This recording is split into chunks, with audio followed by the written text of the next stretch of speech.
Maliban kay Duterte, sila ang mga world leaders na nakulong sa ICC. Oh my God! Bago ko ikwento kung sino-sino sila, alam mo bang ibinasura ng ICC ang apela ng kampo ni dating Pangulong Rodrigo Duterte para sa pansamantalang paglaya. Kaya naman sunod-sunod ang naging reaksyon sa social media. May mga nagagalit, may mga natutuwa, meron din namang nalulungkot dahil sa bigat ng sitwasyon. Pero ang pamilya Duterte, simple ang sinabi nila. Ginagalang nila ang desisyon. Tahimik pero mabigat. Isang paalala na kapag ang kaso ay nasa kamay ng International Court, wala talagang kasiguraduhan ang magiging kapalit. What? Ngayon habang nakatutok ang mata ng mundo sa kaso ni Duterte, balikan natin ang 5 kilalang world leaders na talagang nakulong sa ICC. Mga taong malalakas, makapangyarihan at minsan ay kinatatakutan. Pero humarap sa araw ng hustisya.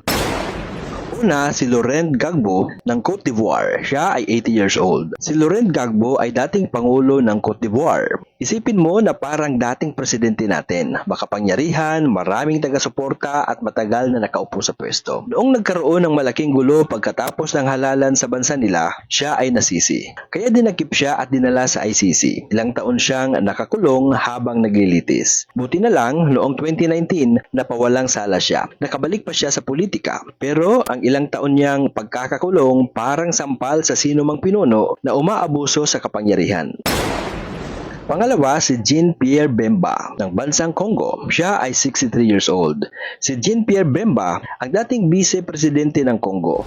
Kung sa Pilipinas, para siyang malaking power broker. Yung mga politiko na kahit hindi presidente, nanginginig ang bansa sa impluensya. Kinasuhan siya ng war crimes dahil sa mga sundalong under niya na gumawa ng karahasan sa ibang bansa. Noong una, guilty siya at 4 na taon siyang nakakulong. Pero noong 2018, nabaligtad ang hatol. What? Na-acquit siya sa major charges. Pero may parusa pa rin siya sa witness tampering. At tulad ng ilang politiko natin dito, nakabalik pa rin siya sa pamahalaan.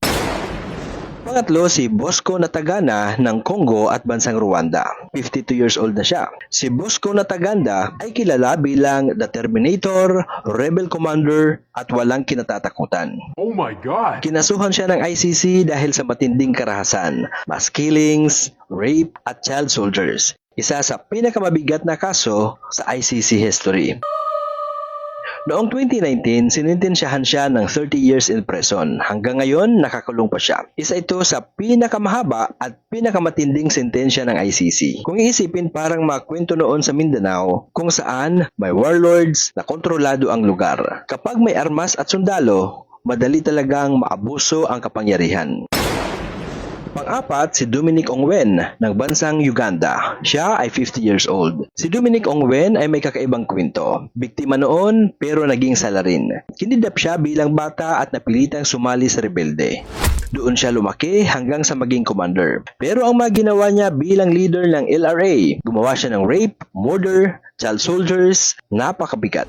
Noong taong 2021, sinintensyahan siya ng 25 years. Inilipat pa siya sa Norway para doon ikulong. Hanggang ngayon, nakakulong pa rin. Ang kwento niya ay paalala na kahit minsan biktima ka man ng nakaraan mo, may pananagutan ka pa rin kapag naging dahilan ka ng paghihirap ng iba. Panglima sa ating kwento ay si Thomas Lubanga ng bansang Congo. Siya ay 64 years old.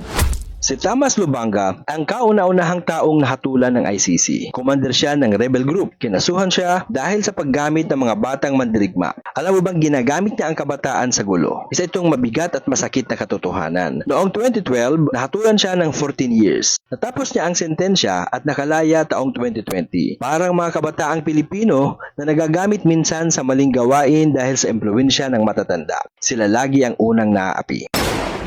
Baka trivia, iisa lang ang pinakita ng 5 kwentong ito. Maaring maging presidente ka, commander ka, o makapangyarihan ka, pero kapag umabuso ka sa kapangyarihan, darating ang panahon ng paniningil.